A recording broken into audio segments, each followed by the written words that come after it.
Okay, folks. Hope you can hear me. Adjusting this a little bit.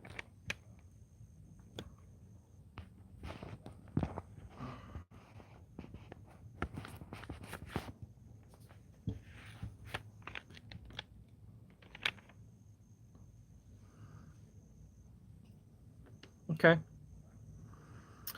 Well, I'm going to wait for... Well, we got a couple people on here. Yeah, this morning I put a post on Facebook that I was going to be here at 6 o'clock Central Standard Time. So I'm here doing YouTube Live. So this is the opportunity that I like to take with you all, just to check in, review the videos, see if you have any questions, and kind of go over a few things, kind of talk about whatever you all want to talk about. So I'm going to play with this for a second. I know that it was suggested to me by some of y'all to do this way with the wide view. At the same time, my phone is not cooperating, so let me see how this does. For some reason, I can't read the comments when it's the other way, so we might have to do this for a second. Okay. At least I can see better. I don't know how it is from you all's perspective. Okay, so I guess let's get started. All right, so in case you all weren't aware, if you all are new viewers, I just put some new videos in my Etsy store, which I provide spiritual attunements to spirits. So there's like spirit attunements to angels, gods, goddesses, various spirits, some light, some gray, that sort of thing. Lately, what I put on there is the Virgin Mary. Virgin Mary, I'm sure we are all know the Virgin Mary from Christianity and Catholicism. She is good for counseling, good for soothing grief, anxiety, sadness. She has a very comforting presence. And when you are attuned to her, you're able to activate that, and during hard times that you're going through, that energy kind of comes forth and can help you get through it. Also have Saint Cyprian. Saint Cyprian, if you're not familiar, is the sorcerer saint. He was a pagan sorcerer who was very powerful, and people actually paid him for his services. And then later he converted to Christianity and became a bishop, and then was martyred. He was beheaded, if I'm not mistaken. But he is good for learning about magic, working with both the left and right hand of magic. Also, I put Merlin up not too long ago from Arthurian legend. Merlin, as we all know, was the confidant of King Arthur. King Arthur, when he was born, Merlin took him away from his father, King Uther, to be raised by Sir Kay. And later on, the sword and the stone, and the story kind of goes from there. But Merlin is good for also learning about magic, learning how to be inconspicuous. I was about to say invisible, but that would be kind of misleading. Kind of blend into the background. So Merlin is good for those things. And then also King Solomon. He's also one of the ones that I think that's probably the most recent one that I put up. King Solomon from the Old Testament, the king of Israel, the most wealthy person in that land. And I was thinking to myself, he would have to be the most wealthy person in the land, because it is said that he had 300 wives and 700 concubines. So if you're supporting 900 people and all of your children associated with that, then you better have a hell of a lot of money. So I suppose you could use that energy for wealth or providing for your family. But mostly, King Solomon is known for his wisdom. So if you need to activate your inner wisdom to make decisions, King Solomon is your guy. He is also, by has a reputation in the Bible for being able to compel angels, demons, and even jinn. So he was a powerful magician. So it is always a good attunement to have. So, and one of the reasons why I like working with attunements, with for myself at least, is that by communicating with these energies, you are also learning about them and about the forces that they embody. So there's a lot you can learn. In any case, let's kind of. I'm going to put a link in the description for those of y'all who are interested in any of that at the end of the video. So give me a few minutes after the video to cue everything and put that up for you. Let's see. I have about 4 people here. So feel free to ask questions along the way while I'm going through some of this. Hope you all are enjoying your weekend. Where I am, it is a little past 6. I know we have people from different parts of the country, different parts of the world. Okay, let's see. Past videos, at least the ones that are in between the last time I did a YouTube live. One of them was the World card, which is the 22nd card of the major arcana of the Rider-Waite deck. So you have the Fool, which is the first card, and then you go all the way through the 22, which is the World. Now, apart from, I guess, what the World means in an individual reading, because that depends on the context of the question and also other cards around it, in a kind of an overall general sense, the World is the completion of the journey that the Fool takes through all the different cards.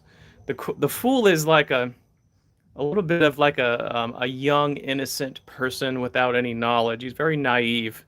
If you look at the card, he's kind of looking up in the air, not paying attention, and he's on the edge of the cliff about to fall off. His head is in the clouds, not very grounded. And it looks like a very dangerous position. It's like if his father was around, he would like hurry up and pull him to, more ground. But so it's like a blank slate. So as the person goes through different cards like the Priestess and the Strength and the Emperor and all of these other types of, the Hierophant, all these different cards kind of embody those energies and they learn lessons. Oh, last time I ran away real fast. Well, sorry about that, but I'm glad you're here now. So that person goes and learns through the different lessons of the other cards until they get to the World, which is more about coming full circle, wholeness, completion. Some would say enlightenment, no longer a little bit of kind of a naive buffoon, but more like somebody who is more worldly, somebody who has more knowledge and wisdom, taking parts of different understandings and learnings and make them into a whole, which is the World, which is round. So that is kind of in a nutshell what we talked about in the World video. A lot of people kind of look at the tarot on kind of very surface level. The Rider-Waite deck is something that you can actually look at on different levels. Even therapists have used those cards for helping clients understand themselves. Some people go in to do path workings. They'll take a card like the Hermit, for example, and they will meditate on that card and do like a path working as if they were the hermit or they were in the scene, and kind of take that in. And if you do that over like one card a week or so, you over 22 weeks, you come out of it, a person who is transformed. So the next video, which was the Magic of Lilith by Cadman, and I did one of his reviews of his book, which was the one on Saint Expedite. I have a green man statue in the wall to remind me. Yeah, that's cool. Yeah, I like the green man. So what he did in his book was that, and this is all of his books, or I don't want to say all, because I don't want to say all of anything, but I'd say at least 90% of his books. He will give you the brief history, brief knowledge, just to give you what you need to know. And then he'll go and start to go through rituals and things, practical things that you can do. So if you're somebody who wants to study things in depth, his books are probably not the best things for you. If you just want the very basics and then give you something to work on as kind of an introduction, then his books are very good for that. So he went and talked about the history of Lilith in the books. One of the things about his history, and I knew this, of course, already was studying Lilith, was that she was Adam's first wife before Eve. And they had kind of a falling out. She left. She had wings, so she actually flew away. She didn't leave on her feet. The angels, the God saw what happened. He sent the angels to bring her back. They tried to get her to go back to Adam, and she said no. And then they said, well, basically, if you don't go with us, we're just going to drown you. Seriously. And she's like, hell no. So she took off, and she was cursed. And from that point on, she had a bad reputation for all type of evil things. Murdering babies, responsible for men's premature ejaculation. What do they call that? Health class, nocturnal emissions. Okay, so she's responsible for that. So anything that is of that nature, it's because of her. Or the old hag syndrome, where someone feels like they have a witch on top of them and they can't breathe.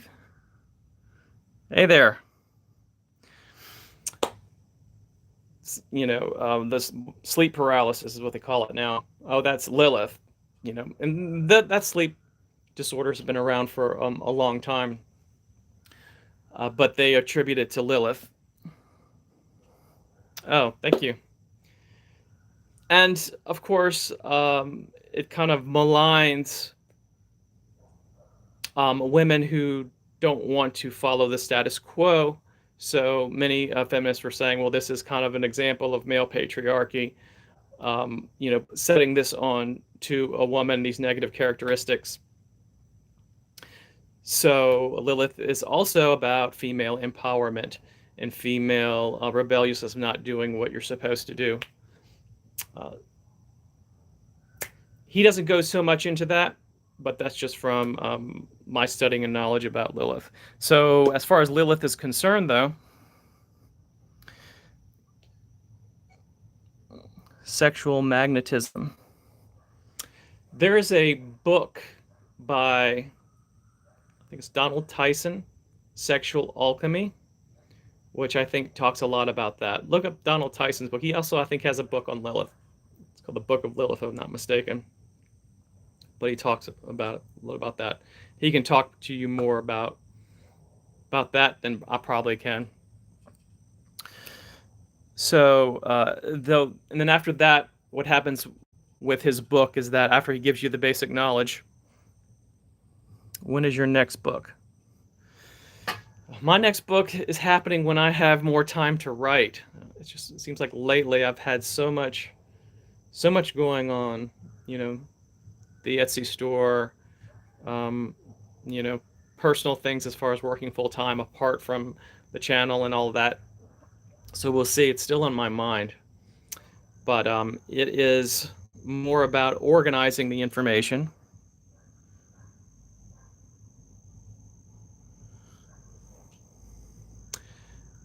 If you could work with Lilith for that particular purpose, because that Lilith energy is very, you carry that will resonate with a person's libido and can make it rise. So there are people that I've known who are devotees of Lilith, and just being around them can make that happen. So yeah, that is her area. Afraid of Lilith. Well, Lilith, you know, it can be scary. She can be scary. She is part of that tree, the Qliphoth, the dark tree. And whenever you're dealing with darker energies, what it does is it can resonate with our own darkness inside of us, our fears and our anxieties and things, and it can make that come forth.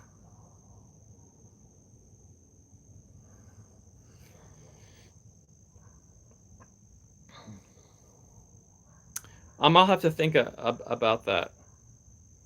In a spiritual sense, of course. You know, there are.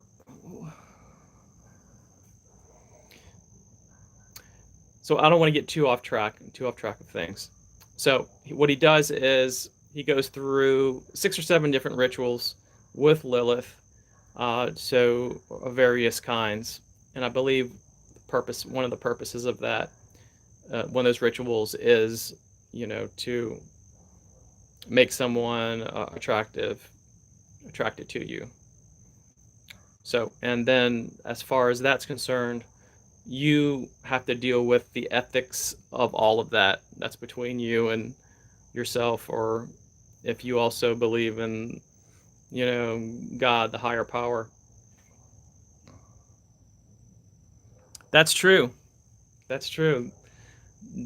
The darker spirits are opportunities for you to do the shadow work, because whatever comes up gives you the opportunity to work with it. That's very good. And over time, by working with some of these spirits, they become less scary, and they become more like, you know, if you have somebody who is coming to your house to do some work on your house, and let's say that, you know, you get like a little bit of a bad vibe from them, you're not there to sort through their personal life. You're just there for their services, to work on your roof, or for, you know, doing something to your house. So you don't need to be, you know, in a relationship with them. You just need them for that particular thing.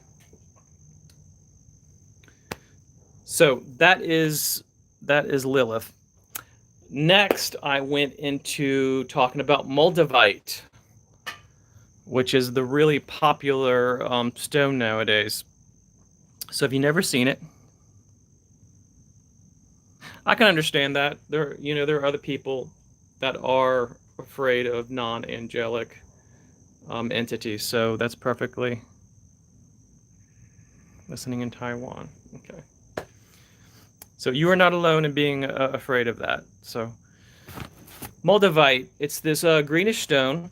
It's considered a tektite, which means that it is formed from, or it was discovered from, pieces of like an asteroid or a meteor that kind of starts to fragment and hits the earth. And, you know, it's usually the tektites, well, Multivite's pretty expensive. It's just for a small piece, it might run you like 30 or 40 bucks. And the bigger pieces, of course, will be more expensive than that. But it's considered, because it's coming from outside the earth, it's considered otherworldly, you know, in a sense, and having a great deal of power.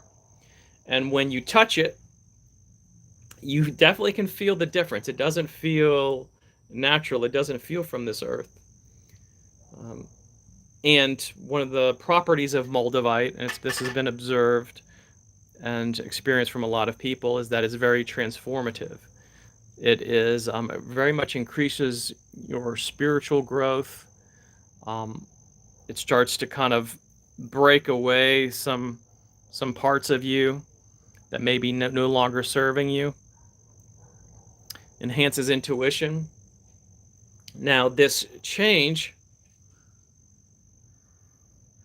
yeah, I'm on Instagram. I don't really go as in depth into the videos or any of that stuff on Instagram, but I have an Instagram account.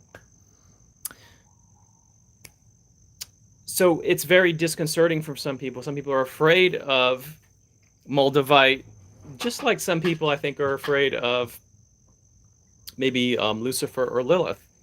And it's not because there's anything dark about Moldavite. It's just it's so powerful that it can be disruptive to your life.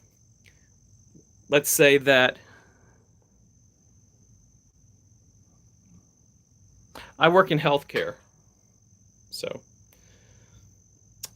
but it can be very disruptive to your life, because when you change, you don't always have control. With Moldavite, you don't have control over how that change will happen. Sometimes change happens gradually and slow and very gently, and sometimes it can happen quickly and with great force. Now, I haven't really experienced that with Moldavite myself, but I know people that has happened to. And I don't know exactly why that is. I could speculate that maybe certain people's lives are maybe a little bit more fragile than others, so maybe they're easier for the energy to kind of break apart and change things. I don't know. I'd be interested in learning more about why people think that is. For example, let's say that somebody was in a marriage and the marriage wasn't working out. Maybe better in their best interest to find somebody else, somebody who loves them better. The Moldavite could conceivably, because this marriage is on the rocks, it's kind of fragile, it might be easy for the Moldavite to break it apart for this person to find someone better, someone that is more in keeping with their vibration, someone who loves them better, someone who's able to, to take care of them, for example. So it's a possibility.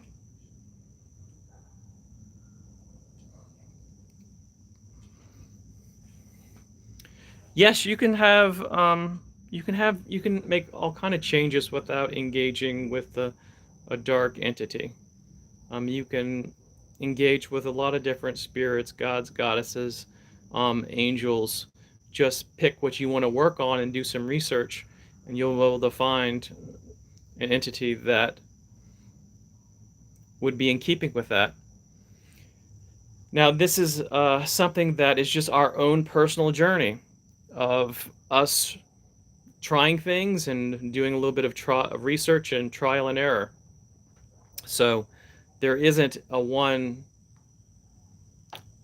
shop or one thing fits all type of experience. In fact, I kind of like to think of my channel as giving everyone a bit of information, enough information so they can now know something in order to explore these areas for themselves. I don't consider myself to have a monopoly on the truth, and I certainly wouldn't want that to be the case, because I don't want to feel responsible for anything that anybody does, because I believe that we're all adults and we have to make choices and decisions based on that. I think sometimes that we do not always trust the innate wisdom and power that is within us. I think it would be wise for us to do so, because I think we know much more than we give ourselves credit for. Sometimes we have to clear things out of our minds and our hearts for that to come forth. But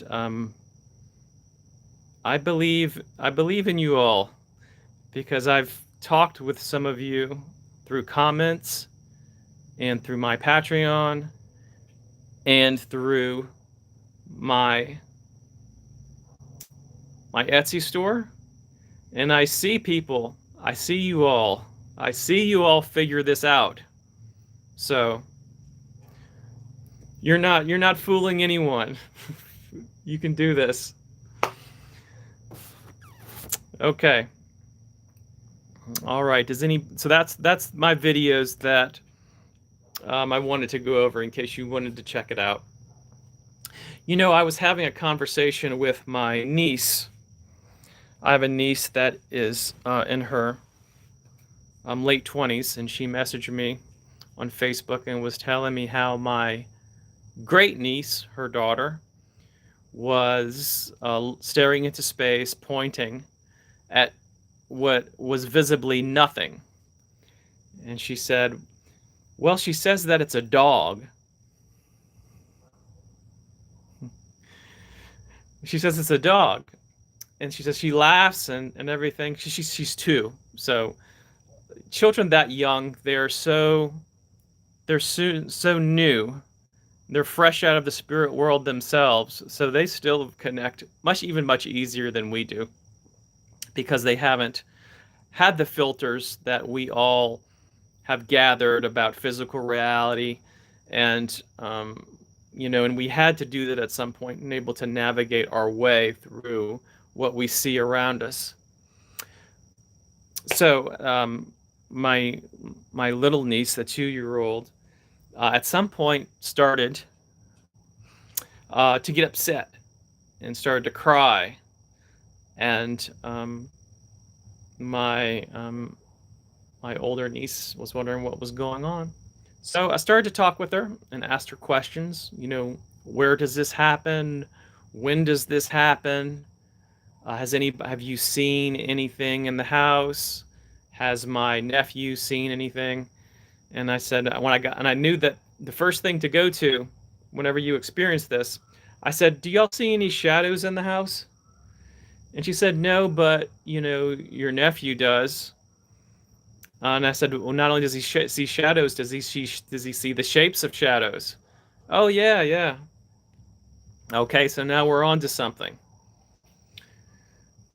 So I said, this is probably, and you all are probably figuring this out too, this is likely an incident of the shadow people, because the shadow people have a reputation of being able to shapeshift.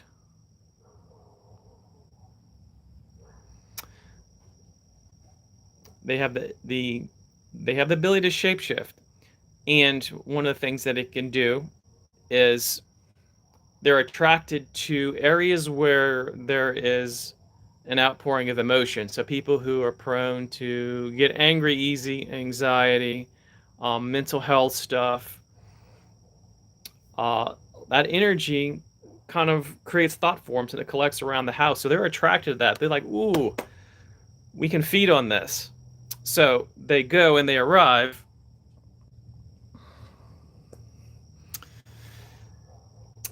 So they arrive, and if they want more, then what they'll do is they'll try to provoke the person into getting scared. And the most provocative thing that's going to scare most people is the shadow person.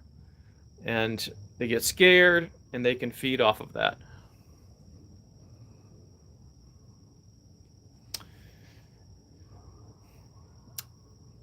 Now, my niece, kids are very sensitive. You can think of them as parasites. They're not parasites in the sense that they're not going to, I think, attach to your auras like the way I think of parasites, or attach to your chakras and extract it that way. I think that they can do it from a little bit of more of a distance. They're more sophisticated than the ones that I think of as parasites. But they are parasitic in the sense that they're feeding off of us. We really live in a predatory universe. We're not the only ones that eat, of course. You can just call me Mark. I don't really go by a title or anything. You don't have to call me Lord Henry or something like that. So you can just call me Mark. That's cool. Anyway, so I explained to them that I explained to her that the shadow people are, although they are annoying, they don't really cause you any type of real harm, in the sense that they're not going to. They're more like observers. They watch, they'll feed, and they'll kind of go away, but they're not there to cause you physical harm. They're not there to. They're not going to possess you. They're not going to do all the other things that your people are afraid about with spirits. They're just like mosquitoes, in the sense that you don't want them around, of course, and if you're not paying attention, they'll feed on you. I don't know if they have mosquitoes in where some of y'all live, but down south, I say mosquitoes because I live in the deep south of United States, so we have mosquitoes galore. So she was like, well, I don't want them scaring her. I don't, if they're not going to do any real harm, I don't care if they're around, just don't scare her. Well, I said, well, that's kind of like, inviting a dog to live in your house, but just say, sorry, and we're not going to feed you. A dog's going to do what's in its nature to do, just like a mosquito. You can't keep them in your house and expect them, not to try to bite you. So then what we talked about is some things that you can try to keep them back. Smoke type of things. But they kind of come and go. And I don't think there is a way to permanently keep them away that won't require you to do some maintenance over time. Just like anything, No, you to scare your girlfriend. I think a shadow people has to be a little kind of more unwieldy. They don't really. I don't think you can compel them as easy. You probably could, if you really wanted to, scare your girlfriend by creating a thought form or something. Not that I'm recommending that, but I have videos where I talk about on my channel about servitors. So you can conceivably create one to do things like that, but you would have to give it energy and things over time if you wanted to continue to do that. But I don't know if that's the best use of servitors. Alrighty, friends, we have 13 people. Cool. Okay, printer should be.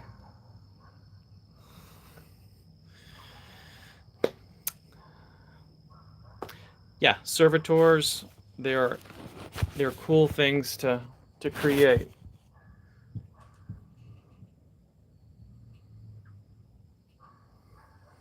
Yes, and successfully, they were able to get him a job. Somebody, I think, just bought an attunement to Saint Expedite, wanting that. So yeah, he can make you attractive to employers, especially if this job is, and most jobs are, no one wants to work for free, right? Unless you're volunteering on purpose. If it's a vehicle for you to make money. Yeah, Saint Expedite would work for that. The deific mask of Saint Expedite. if I'm understanding you right,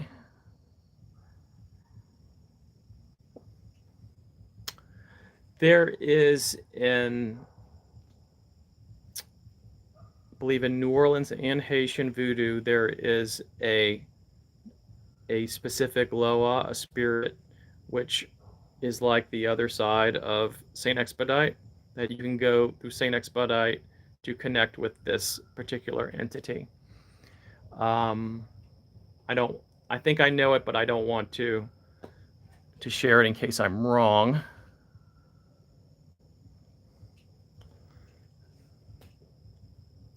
It's either Baron Lacroix or Baron Samid. I want to say it's the former.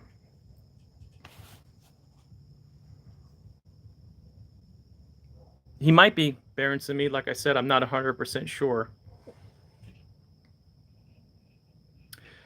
I know that in those traditions, sometimes they will use Saint Expedite, that particular thing for darker things like death magic. But that is beyond, my knowledge and expertise of how to do that. I use Saint Expedite for the traditional magical connotations, usually the more light, kind of the Christian way of doing it. And he's very popular in a lot of parts of the world, especially in Brazil and New Orleans, not far from me. So I believe that I was reading in his book, the Saint Expedite book, that there is a festival in Brazil where he is honored, where there have like hundreds of thousands of people, showing up and partying and giving homage to Saint Expedite. So he has a lot of fans and a lot of followers. If you ever care to, just go to my first video on Saint Expedite and see how many hundreds of comments people put thanking Saint Expedite for coming through for their petition. It's unreal. He's like a rock star of the saints. It's by far the most popular video on the channel. All right, guys, it's been a pleasure. I enjoyed speaking with you all. And I will see you in a future video. I can't wait. I'm gotta go. I've got actually an appointment. So, but feel free to leave comments. You can leave a comment in YouTube, or you can. I'm gonna put a link to Patreon. That's where my inner circle meets. That is where I have people who want to private message me. That's where I put other videos. That is where people are taking advantage of other cool things like readings and coaching and all kind of stuff. So I'm going to put a link to that. So check that out. And if you want to subscribe, then feel free to do so. Okay? Take care, people, and you have a good rest of the weekend. All right. Take care.